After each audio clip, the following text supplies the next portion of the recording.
to another Music Maker guitar video.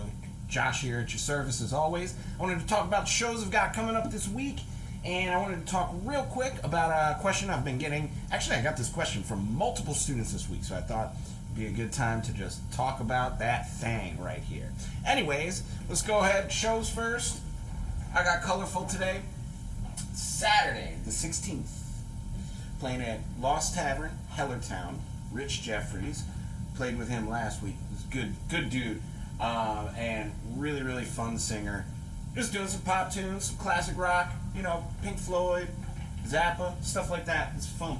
17th, Sunday. Never miss a Sunday show, by the way. Stonehouse. That's up in Carbondale, PA. That's over by Scranton area. And we're playing with Funk Norris, and we're going to do the quartet, which means I will be bringing all the octaves and bass effects as we play Sans bass player. So that said, come through. I hope to see you out there. Let's get to this lesson stuff.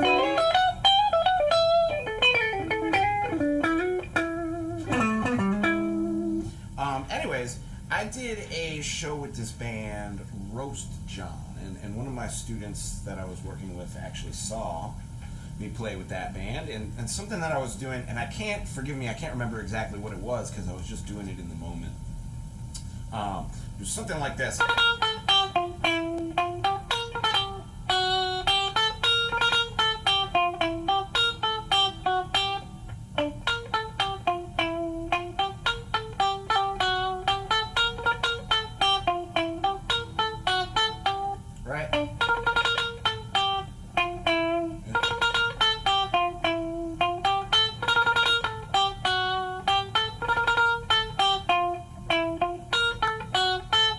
Something like that, you know what I mean? But anyways, he was like, what scale is that? You know, what is that? And here's the thing, this is the question I get so often, that is, I don't really have a good answer for it because it's not a scale. It's like kind of mixing a couple of things. And what's happening is when I was hearing that song, here was the chord changes that were happening. It's like G minor, forgive me, I bent myself out of tune.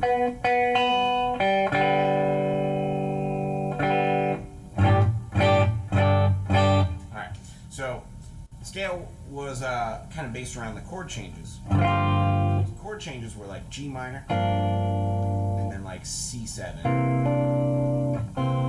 right? And then D7, right? So like 1, 4, 5, right? But like with a minor 1 and like a dominant 7 on 4 and 5, right?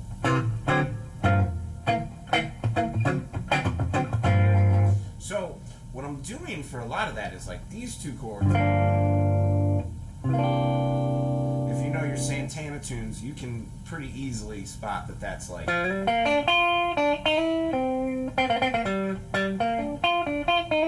Right? Straight up Santana Dorian. So I was doing.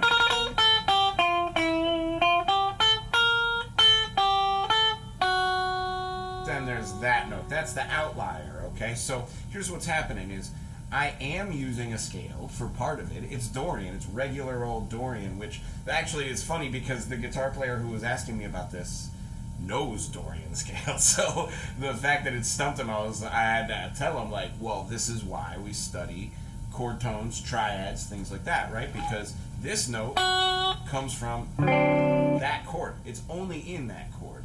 So I was really kind of careful with what I was doing, and there was another melody going on with this. This was kind of harmonizing. So my whole philosophy was A, stay out of the way. I don't want to play something too spicy, right?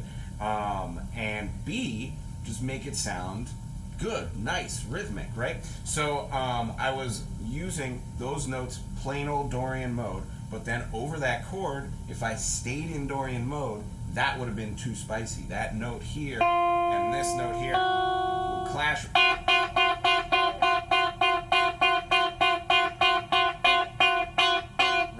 Get that creepy murder sound. So I didn't want to have that in this particular instance, you know what I mean?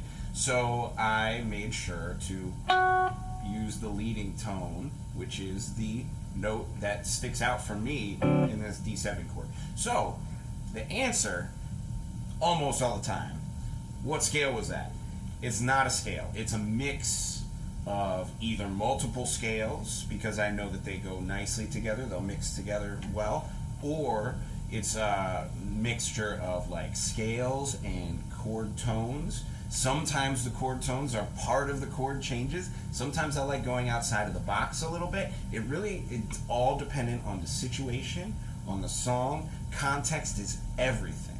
So I hope that answers that question pretty well. The what scale was that? I will say something that helps get there is learning to like identify what scales you're doing, right? And I think it helps to, you know, use kind of the standard system so you can communicate with other music players out there.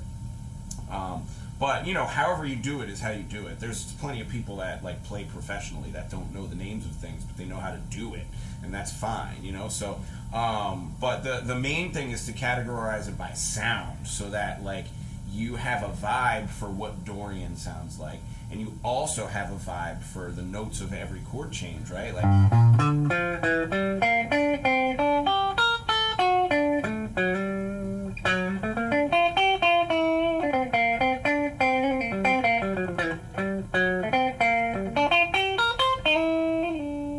and I tell people, like, I have kind of a weird philosophy with it. Like, try and play that and do it all with your first finger.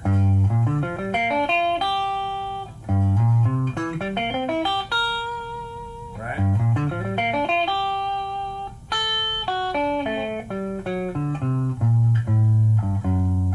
Right, and you can kind of color in some of those notes too if you want to.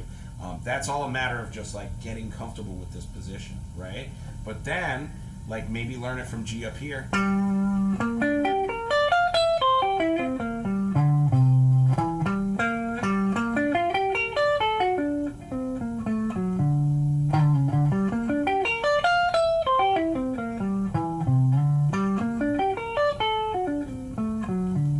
Right? Just kind of like learning them there, and then seeing if you can maybe bridge in the gap.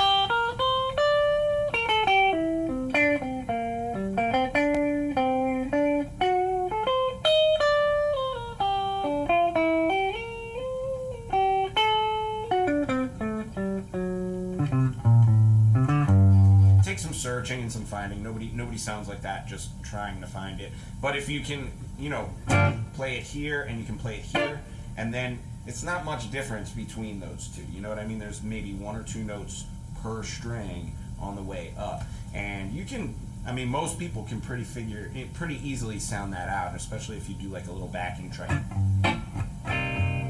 Sorry. You know, just like a little backing track playing simple bar chords or something. That'll help you sound it out, you know? But that said, that's going to be all. The theme of that lesson is mix ingredients together. Learn what flavor every kind of technique you learn is. And that can be like, you know, you can be practicing string bending techniques. You could be practicing scales. You could be practicing chords. You could be practicing arpeggios of chords. Any like music theory thing that you can name, you can apply this to. And you want to learn the sound of it, the kind of taste the flavor of it, and then taste the flavors of the other sounds, and kind of experiment with what goes together, you know, ratatouille, that stuff, you know. Anyways, that's all for today. I'm going to go ahead and play my way out. Have a great Wednesday, and I will see you tomorrow.